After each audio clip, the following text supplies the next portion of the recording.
Got a great question from Coach Joe, who asked, how do we make football practice more fun?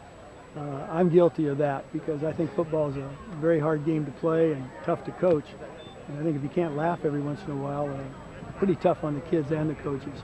So we'd have relay races at the end of practice. We would put our groups of sprinters into three groups: the jets, the tugboats, and the glaciers. And my rule was the jets never race against the tugboats or the glaciers. Glaciers race against glaciers. So we would have relay races with those big kids, the offensive and defensive linemen, races perhaps for like positions, running backs and linebackers, and then perhaps wideouts, DBs, and the kickers have their own races. But I think the things you do in practice, we'd have a thing at the end of practice where we'd make two lines, offense and defense, and everybody in those lines had to kick an extra point and try to have even numbers and go through as fast as you can and see who wins. You probably don't make many extra points, but it's kind of a fun way to do it.